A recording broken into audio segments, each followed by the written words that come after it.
Ik heb 100 woorden opgeschreven. 100? Voor 100 dagen Occupy. Waren op internet een aantal mensen van Occupy Den Haag die tot op vandaag de dag stellig beweren dat het vandaag de 99ste dag is. Maar het is echt de 100ste dag.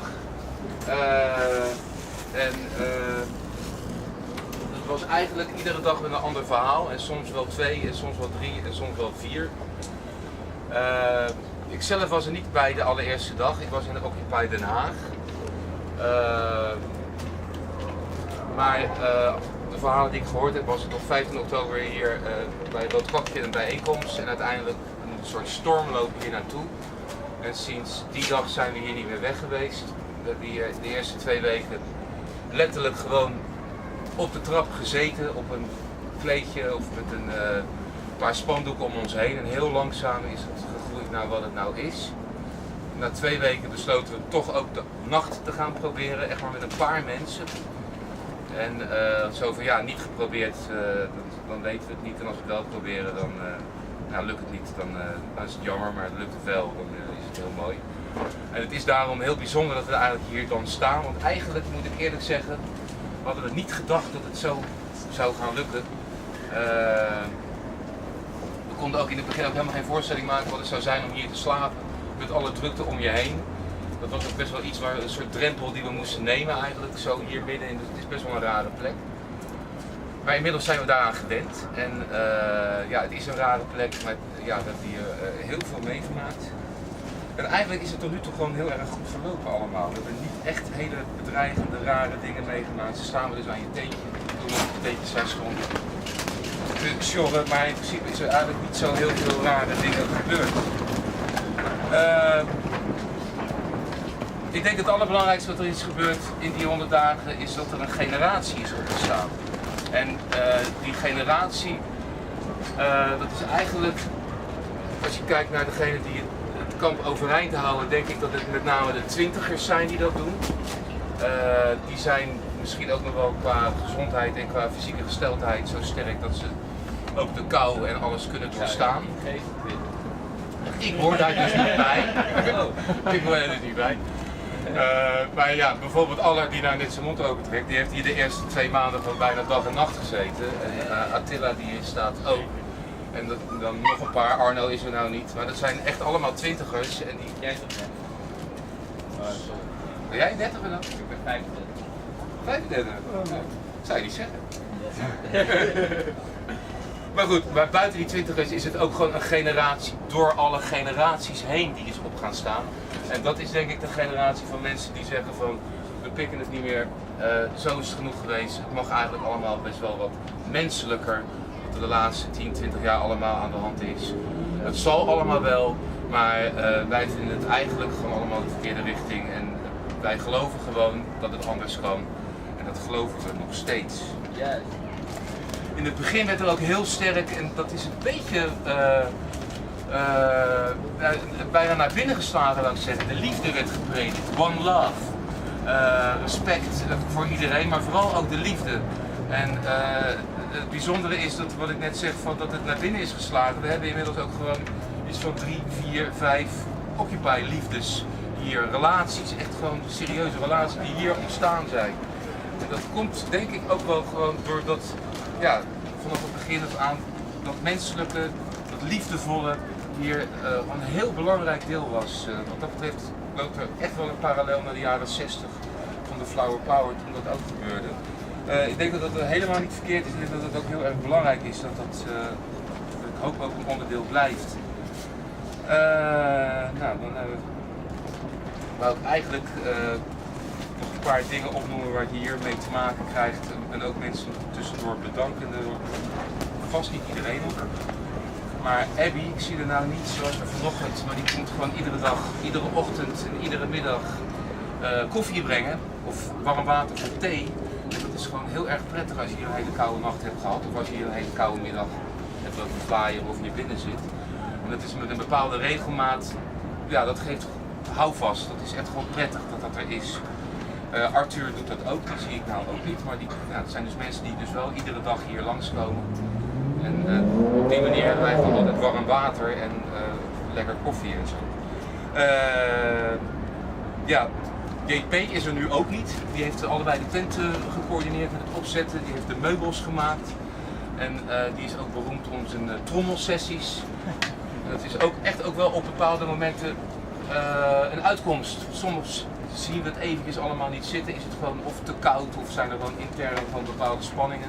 En die trommelt eigenlijk bijna de kwade geesten weg en alle spanningen weg. Dat is een verademing wat JP doet. Voor de rest wil ik eigenlijk ook de dronken studenten bedanken. Dat is altijd maar gewoon lastiggevallen hier en wat zijn jullie hier nu aan het doen en gaat toch eens aan het werk.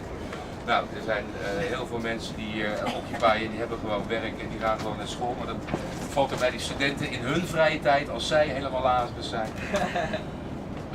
Dan kan dat bijna niet uit te leggen. Maar we proberen het iedere keer weer. En wij worden er zelf gewoon, in tegenstelling tot die studenten denk ik, wel slimmer van. Daarnaast zijn er ook heel veel steunbetuigingen van passanten. En dat is altijd prettig om te horen. Mensen die het echt gewoon heel tof vinden dat wij hier mee bezig zijn. En dat zijn gewone mensen die hier aan het winkelen zijn. Maar dat zijn ook een aantal daklozen bijvoorbeeld. Die hier dan eigenlijk gewoon met regelmaat voorbij komen en af en toe krijgen ze ook wat te eten van ons als we hebben. Wij hebben ook niet altijd hier wat te eten. En die zeggen soms ook letterlijk dat wij een lichtpuntje zijn in hun bestaan.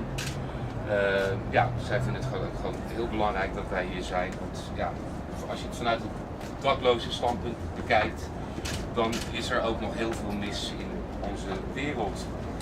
Want je kan maar 16 dagen bij het leger zelfs terecht en de andere dagen zul je toch echt gewoon voor eigen onderdak moeten zorgen. En nou, dan komen ze ook bij ons om te vragen of dat kan.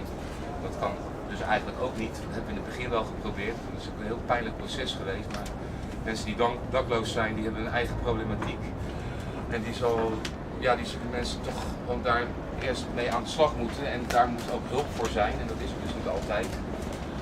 Maar wij kunnen het hun ook niet bieden. En dat is ook een zeer pijnlijk proces geweest om te vertellen dat wij activisten zijn.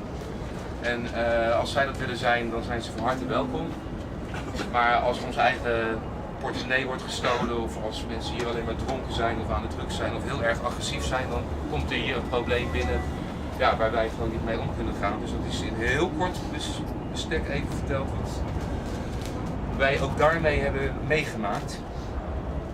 Ik heb begrepen dat er in Rotterdam wat dat betreft wel een soort beleidswijziging is van dat er meer daklozen van straat gehaald worden of blijven dan voor kort geleden. Oh, het gaat nu toch weer de verkeerde kant. Steeds met de opvang en steeds meer mensen op straat. Toch weer. Ja, het blijft dus iets wat heel belangrijk is. Goed, in het begin zaten we op de grond en inmiddels zitten we met onze General Assembly op de meubels van JP. En dat gaat steeds beter. Ik wil toch ook nog heel even terugdenken aan de fijne sfeer van de partytent waar we mee begonnen zijn. Dat was heel klein, heel fijn en af en toe zijn we dat helemaal kwijt. Maar dat is toch weer even iets om nog aan terug te denken. Want het is denk ik toch wel voor iedereen die erbij betrokken was, weet precies waar ik het dan over heb. Ik wil eigenlijk ook nog even McDonald's bedanken voor de vele paspauzen die we daar hebben gehad. Ik wil Jarek bedanken voor de heerlijke taart die hij iedere keer... De laatste tijd missen we het, maar met kerst heb je ons een paar fijne weken bezorgd.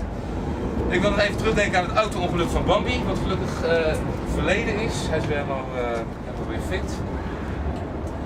En op dit moment zijn we bezig met de schoonmakersactie om die echt gewoon met regelmaat te blijven ondersteunen. Er is contact met de GGZ, daar willen we dingen mee gaan doen.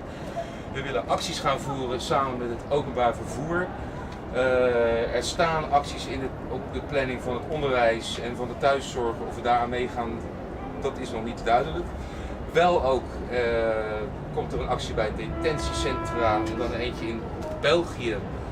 Wat door IBI is geïnitieerd.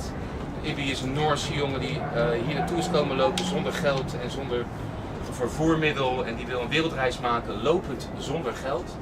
Ook als een soort protest ook eigenlijk, ook om de wereld te verbeteren. En hij heeft met kerst 3 weken in de gevangenis gezeten omdat hij een detentiecentrum wilde slopen. Dat was een soort symbolische actie. Hij wist dat hij opgepakt zou worden en dat is hij dus ook. Na 3 weken is hij weer vrijgelaten. En nu wil hij dan een andere actie doen op 5 februari. Ook een groot veel muziek, kabaal maken om daar een einde te maken aan het feit dat mensen opgesloten worden omdat ze geen paspoort hebben en dat ze dan dus niet naar bijvoorbeeld Europa kunnen komen. Voor de rest organiseren we nog, zijn we mee begonnen met filmavonden. Er komt weer een economische top aan. We zijn bezig ook om lezingen en debatcursussen te gaan doen. Dus we hebben het heel druk de komende tijd. Volgens mij gaat het goed met Occupy Rotterdam. En ik hoop dat we er over 100 dagen nog staan. En dat het dan wat beter weer is. En dat we dan nog verder met onze acties zijn gekomen. En ik hoop ook met z'n allen.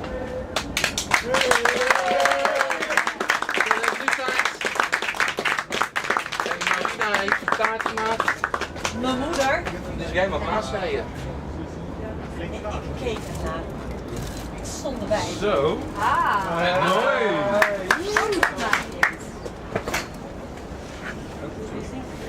Van mij. Het is jammer om uit te snijden. In de muffins. Jij mag naastrijden. Of samen. Ja, want jij mag maken. Hebben we een mes? Eerst even 100 foto's maken. Ja, 100 foto's. Ook een goede mes.